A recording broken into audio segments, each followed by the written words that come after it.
Ang mga tinud-an nga niadto sa Galilea ug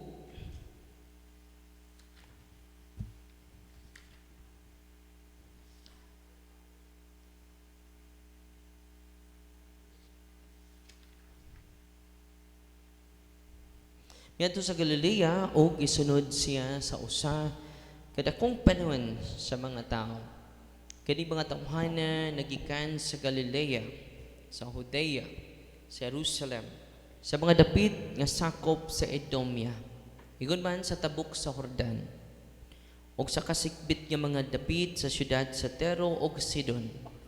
Nangadto sila kang Jesus kay nakadungog man sila sa mga butang nga iyang gibuhat.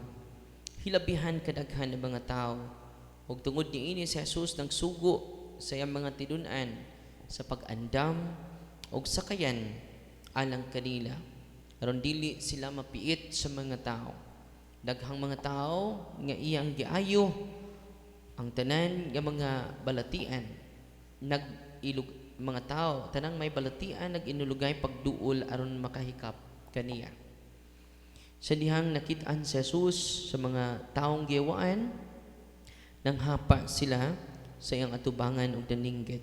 Ikaw mao ang anak sa Dios. Apan gipahimangnuan pag-ayo ni Jesus ang mga yawa. Kay dili sila manugilon kun kinsa siya.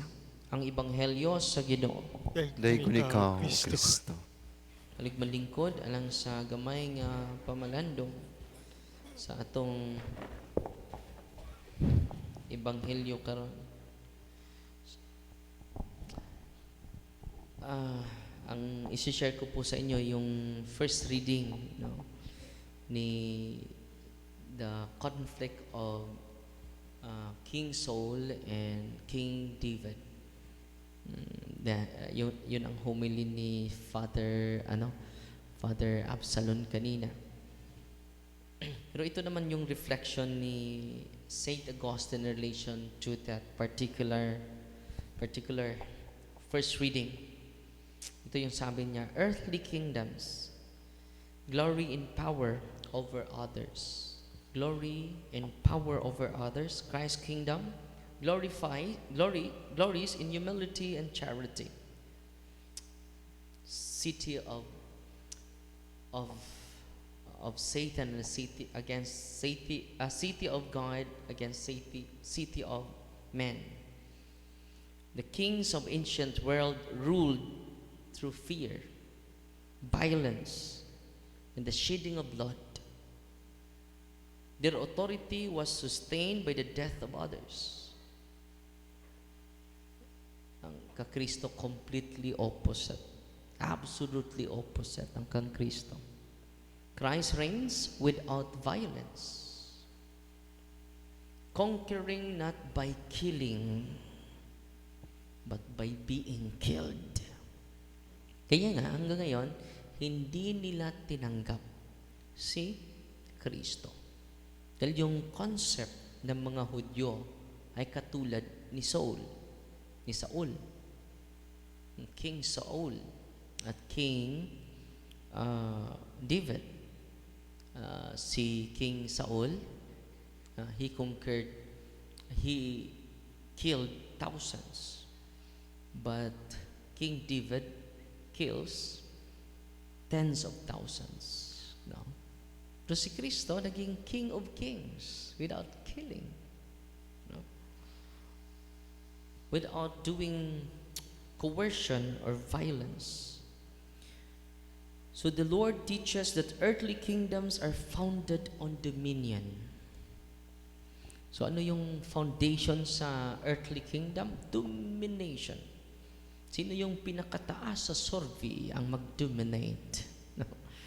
Sino yung pinakasikat, influential?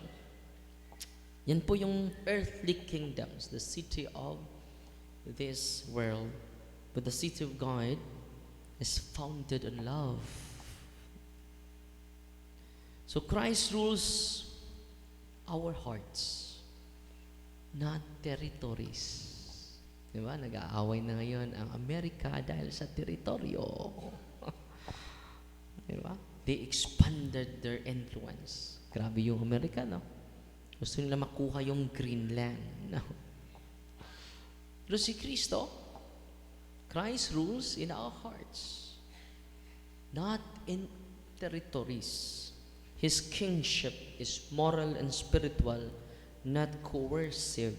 So, ang ganda ng lesson na makuha natin kay Kristo. No? Hindi siya, kung siya ang pinatay, hindi siya ang pumatay. No? So, kita ninyo sino yung sinunod natin ngayon. Sino kaya? Si Kristo?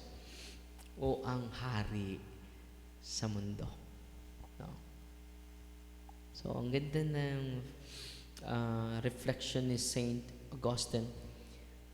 Sabi niya, Christ's kingship stands in absolute contrast. Absolute contrast, completely contradictory sa kaharian sa mundong ito. He does not ascend the throne by killing his enemies. Hindi siya nakaupo sa trono. Na-elevate siya. Not by killing his enemies. He does not, but by allowing himself to be killed. No? Siya yung pinatay. Pero naging King of Kings. King of Kings siya. Naging hari siya sa mga hari. No? The cross reveals a paradoxical victory. Yung cross. No? Kaya nga hanggang ngayon, naintindihan nyo na, kaya pala hindi tinanggap si Kristo hanggang sa ngayon sa mga Hudyo. No? Christ conquers not by taking life, but by giving His own life. Wow. No? Di ba? Ang daming patayan ngayon. Naging hero pa nga eh. Pero ang tanong ngayon, no, sinong sinunod mo? Sinong pinopromote natin? No? His reign is not imposed from without, but received from within. Hindi sa labas. No? Kundi galing sa loob natin. Saint Augustine explains the distinction by the contrasting the earthly city and the city of God. The earthly city and the city of God. De civitate Dei. Earthly kingdoms are built on domination, libido dominante. So yung mga tao, yung mga, di ba, sino yung manalo, yung mga maraming pera. Totoo, hindi.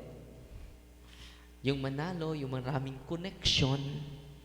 Kaya nga, kahit hindi kalinya mo sa partido, sasakay ka doon. Dahil yun ang malakas. Para kang butterfly. Kahit saan. Walang permanence. Dahil, pipili ka sino ba yung dominante ngayon na partido. Doon ako. Yan. Earthly city are built, earthly kingdoms are built on domination. The disordered desire to rule over others, even when they achieve order or peace, it is fragile and temporary because it is rooted in fear. Tingnan mo si Duterte, di ba? Pagkawala niya, bumalik. Fragile and temporary. Killing is temporary. Gusto natin na, ano ba yung long-term solution? Not shortcut. Di ba? The kingdom of Christ, however, is founded on love, caritas. Christ that does not compel submission. Hindi siya nag-coerce sa atin. Hindi tayo piniforce niya na maniwala kayo sa akin. Who wishes to follow me? No. Remember, all of you will be obliged to believe me, to have faith. Wala. He draws hearts. His authority transforms rather than crushes. So, yung authority ni Kristo ay binabago niya tayo. Hindi tayo pinatay ni Kristo. Heals rather than wounds. Hindi na niya dinagdagan yung sugat natin. Gusto niya, pagalingin tayo. Kaya sa Ebanghelyo ngayon, pinagaling. Yeah? Healing rather than wounds. He insists that Christ rules souls, not soil. Saan siya nag-rule? Sa ating mga kaluluwa. Hindi sa teritoryo, not the soil. No? He reigns in consciences. Saan siya naghahari? Sa konsensya ng bawat isa sa atin. Not merely in borders. Hindi sa border. Hindi sa teritoryo. Nag-aaway tayo, China, Pilipinas. Sa West Philippine Sea. No? Thus, Christ's kingship is moral and spiritual, not coercive. He governs by truth, humility, and sacrificial love.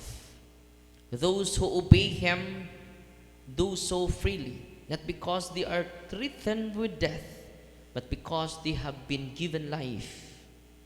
The true sign of Christ's reign is not conquered territory, but converted hearts. Na ito yung kaibahan ni Kristo, no? He converted hearts, not territories. A kingdom expanded, not by sword, but by the cross. No? Kaya nga, ang Kristiyano is a Christian of love. It is a religion of love. It is a religion of compassion, not violence. No? Tingnan niyo yung mga martir, no? Nagtanim ba tayo ng galit sa mga emperador na nagpatay sa kanila? Yung mga apostol, nagtanim ba ng galit sa nagpatay ni Kristo? No. They never dwell on hatred. They never dwell in anger. They dwell on love and proclaiming the good news to the whole world. Amen? So, ang ganda ng... Kaya pala hindi tinagap si Kristo hanggang sa ngayon. Because their image of Messiah is like Saul. Thousands will be killed.